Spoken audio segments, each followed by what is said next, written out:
আজি 11 জুলাই গোটেই দিনটো ৰাতিপুৱাৰ পৰাই পানী পৰি আছে, বৰষুণ পৰি আছে। ঠিক সেইদৰে 2001 চনৰ আজিৰ এই দিনটো এনেদৰেই বৰষুণ পৰি আছে। আৰু কি জানেনে, এটা ইণ্টাৰেষ্টিং কথা, এটা ভাল লগা কথা মই আপোনালোকৰ আগত শ্বেয়াৰ কৰোঁ, মোৰ নিজৰ স্মৰণীয় কথা। আজিৰ দিনটোত মই আছিলোঁ বৰভিটা, মোৰ গাঁৱৰ ঘৰত।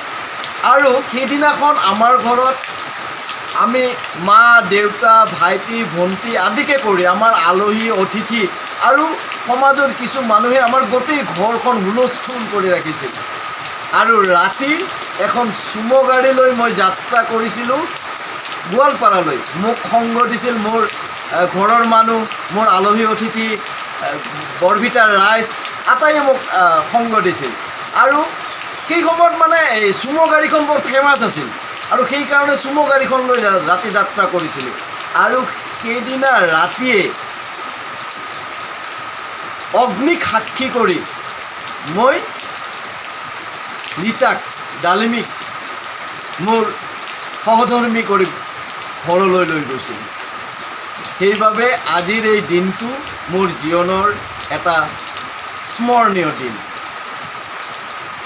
আপোনালোকে আশীৰ্বাদ কৰিব যাতে এই যে 24 বছৰীয়া এটা যাত্ৰা আমি অতিক্ৰম কৰিলোঁ, বিভিন্ন দুখ সুখ সংগ্ৰাম, ভাল লগা মুহূৰ্ত, এনেদৰেই যাতে আমি যিমান দিন এইখন ধৰণিত আছোঁ সেইকেইটা দিন যাতে পাৰ কৰি যাব পাৰোঁ। কেৱল আপোনালোকৰ অলপ আশীৰ্বাদ কৰিব। 2001 চনত আৰম্ভ কৰা যাত্ৰাই আজি 24 বছৰ অতিক্ৰম কৰিল, নহয় জানো?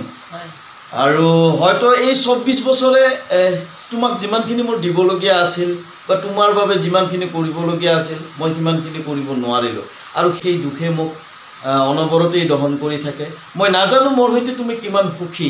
তো আশা কৰোঁ যে যেনেদৰে এই 24 বছৰ পাৰ হৈ গ'ল, আগন্তুক সময়তো আমি যিমান দিন এই পৃথিৱীত থাকিম সেই সময়খিনিও এনেদৰেই যাতে আমি পাৰ কৰিব পাৰোঁ, দুখৰ মাজতো যাতে আমি হাঁহি থাকিব পাৰোঁ। আৰু তাৰ বাবে তোমাৰ সহযোগিতা মই সদায় কামনা কৰিম। ভগৱানে যাতে আমাক এনেদৰে আৰু বাকীকেইটা দিনো যাতে অতিবাহিত কৰিবৰ কাৰণে কি দিয়ে, আশীৰ্বাদ কৰে, সাহস দিয়ে, সমল দিয়ে, সেইখিনি আমি ভগৱানৰ ওচৰত আমি দুইজনে প্ৰাৰ্থনা কৰিব। আজিৰ দিনটোৰ বাবে এটা বিশেষ কবিতা। পানী ফুল। মোৰ নিৰামিষ বাগিচাত ফুলি আছে পানী ফুল এপাহ।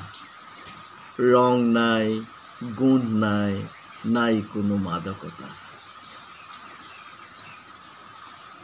ফুলপাহত কাহানিও ভোমৰা নপৰে, কেৱল ৰদে সেকে বৰষুণে বিন্ধে।